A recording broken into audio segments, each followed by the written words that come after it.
I am a hiring manager at a tech company and I was hiring for summer internships a little while ago.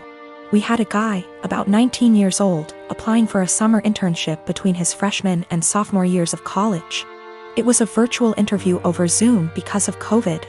A minute or two in, when I was introducing myself, his mom came in and introduced herself and started talking about her son's work ethic. I thought it was a little strange. I said something polite about wanting to hear from him. She just didn't get the hint and kept coming into camera frame during the interview and interrupting her son to answer questions for him. I asked a few technical questions which he seemed to answer well and then cut the interview fairly short. I thought that was all over and done with until I'd gotten an email from a woman, a month later, asking about her son's application. She seemed offended he hadn't gotten an acceptance or rejection. It bothered me. I felt bad for the kid honestly. Way back when I was a teenager, my mom used to pull the same shit. But luckily she only did that when I was 15 and working for a day camp. Not when I was an adult applying for engineering jobs. But I felt like this poor kid was getting his chances ruined because his mom wasn't giving him the chance to apply on his own. I sent an email back saying I was not at liberty to send information about an application to anybody but the applicant. I also asked HR to send an email to the kid saying sorry, but we were not making him an offer. It is something we usually do, but his rejection email must have slipped through the cracks with all the COVID craziness. Anyway, after we sent that, I got a phone call from his mom. She had a forwarded copy of the email, and she was demanding answers. I said that I could not comment on the guy's performance in the interview to her as she was not the applicant. If he wanted to reach out to me, I was happy to give him some feedback. However, I could say that regardless of his performance, her presence in the interview took him out of consideration for the position.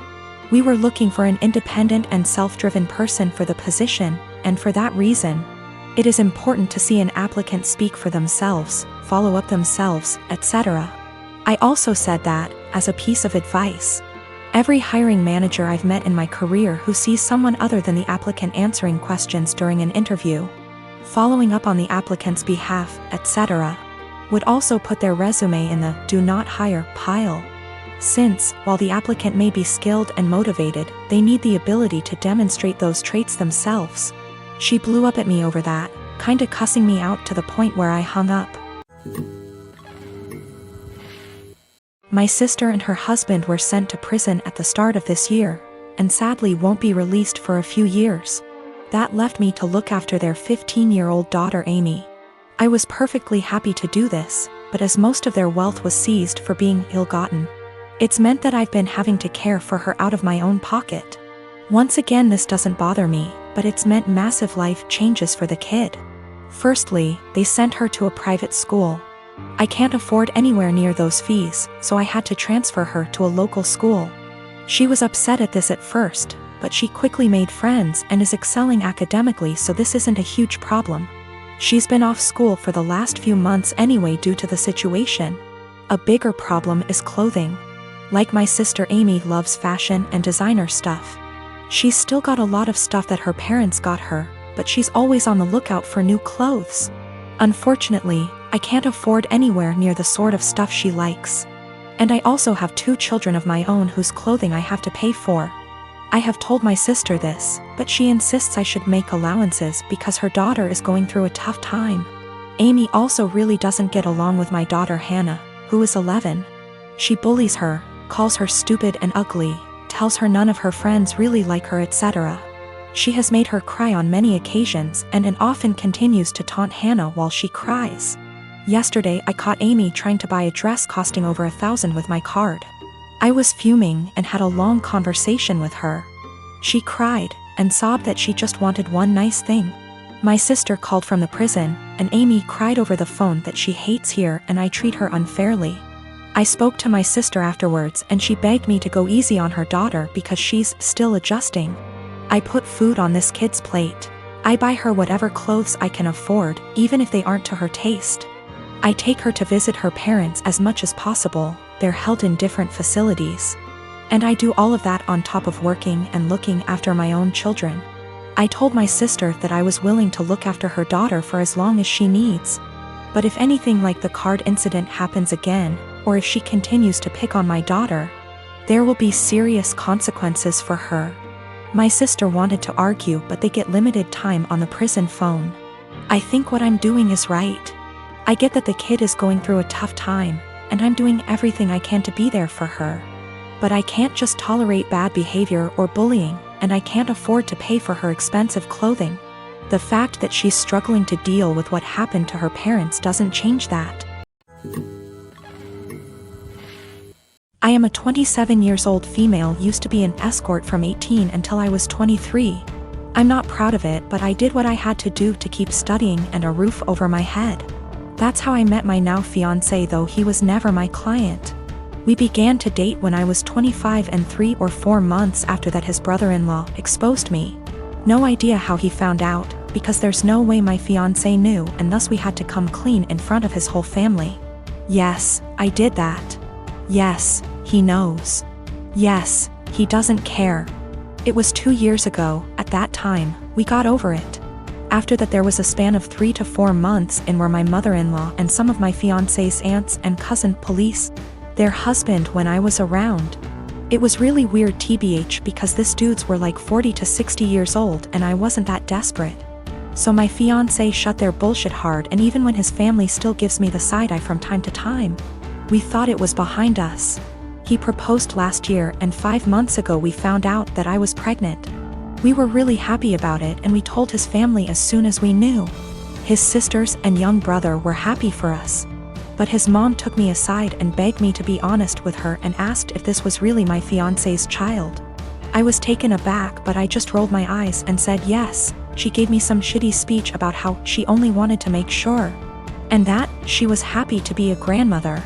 Well, last weekend we were at his parents' with his family and some of his friends, and we were talking about the name. How he might look, small talk. We will love him regardless, but there's always some, oh, I hope he gets your nose. MMH, I like your eyes. I hope he gets them. Comments. And my father-in-law said that he and his children have a birthmark in the inner tight, and that even his grandchildren, one of my SIL's kids, got them, so our baby might too. And then he said, but how can we know from who he got it? It may as well be from me, my boy, or my brothers. And he and his brothers began to laugh. My fiancé got mad, and before he could say anything I said, I don't get it, and my father-in-law was, yeah, because it runs in the family. And I said again, I don't get it. Why would he get it from you?